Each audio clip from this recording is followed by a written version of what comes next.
Hello everyone, and welcome to my channel. If you're new here, be sure and hit the subscribe button for more videos.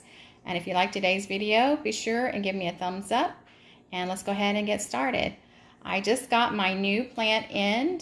This is called the Tricolor, or I know I'm going to get this wrong. I'm going to post it, but I'm going to try to say it. Stromanthe Sanguinea. I will post it so you'll have the exact name of it. But this is something I've been wanting. I got it for Mother's Day from my daughter. Take a look at the colors. I'm so excited about the plant. I was a little disappointed, and I know it's something that really can't be helped in shipment, but as you can see, two of the leaves on the end here were a little damaged, and it's probably because it had to be watered a little more for shipment, and that will happen. But overall, the plant is in really good condition. Take a look at these colors. Look at the underneath colors. Now I know a little bit of the tips on some of them are brown, but it's still pretty good. And I have a new one coming in also right there. If you can see that one right there, I have a new one coming in. So I'm going to tell you a little bit about taking care of this plant. It's the first time I've ever had one, but I've been seeing a lot of people with it, and I really wanted to have it. So I'm going to go ahead and talk a little bit about how to take care of it.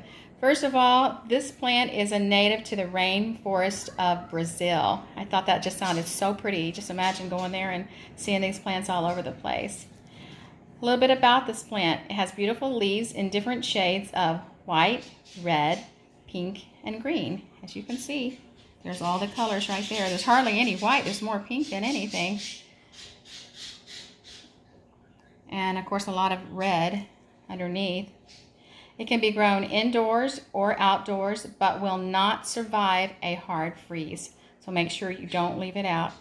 It is a relative to the prayer plant, and its leaves will fold up at night, just like the prayer plant. I didn't know that when I got this plant, and I found out that as I was kind of studying how to take care of it, and I realized it's just like the prayer plant, and I really like that. It produces reddish pink flowers in the spring. It is challenging to grow, and it's definitely not for beginners. If you're a beginner and you want to give it a try, that's up to you. I'm kind of a little nervous about it myself because I've never had one, but I did study how to take care of it, and I think I have it down pretty well. But I'm going to give you updates on how I do. It can be grown in zones 9B through 11.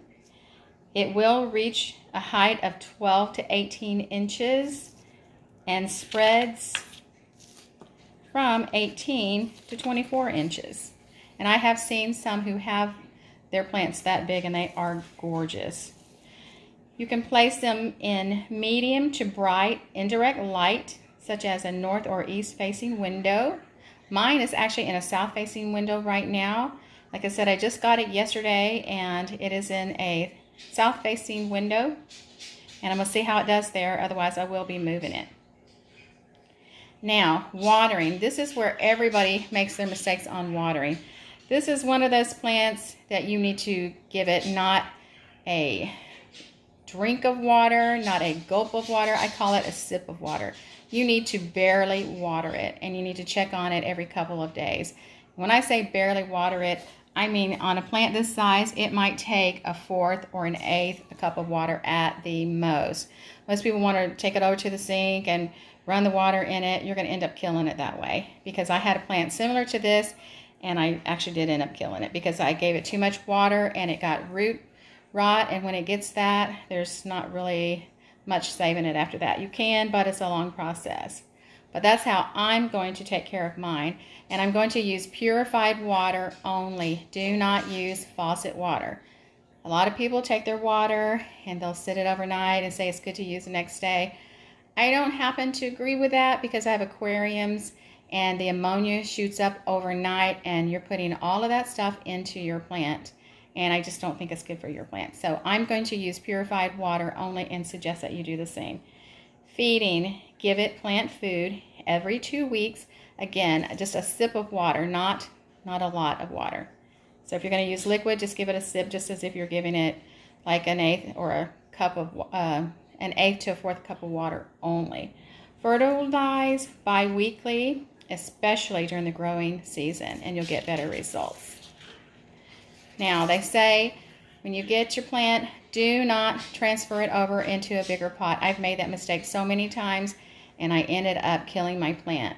They're happy where they are, but they've been through the traveling and the shipment.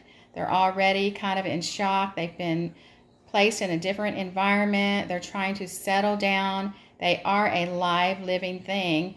And so you have to understand they will go through stress. And if they're stressed, they're going to show up by dropping leaves, leaves turning brown or yellow, or even having worse problems. So leave it in the same pot. Don't even think about transferring it until the roots are really, really big and full and it needs to be transplanted. Okay, toxicity. It's similar to the prayer plant, which is not toxic, but since there's not any information out there about it, I would just take precautions and be careful having your pets or small children around it. Pest, it can get aphids, which are tiny bugs. So if you get those, just wipe them down with a soapy water, isolate your plant, take it away from the other plants so that they don't end up getting some of the same problems. You can also get spider mites, and I have had spider mites on my jade plant, and they are so hard to get rid of. If you get them, again, just wipe it down with soapy water. Diseases. Now, since this plant does require a lot of moisture, you have to keep it really, really moist. Humidity. So you need to make sure that it has high humidity. Avoid placing it in a cold or hot, drafty place, just basic room temperature. I'm going to take mine every day and place it in the bathroom when we're showering, and the humidity from that will be great for this plant.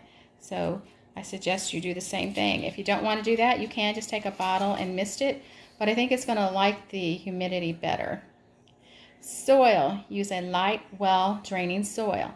I use Miracle-Gro fast-growing plant soil. I just started using this particular one, and it is really, really super good, and it is a lightweight soil, and it doesn't hold the water in where it's soggy. So definitely use the Miracle-Gro fast-growing plant soil. You can get it at Lowe's. That's where I got mine.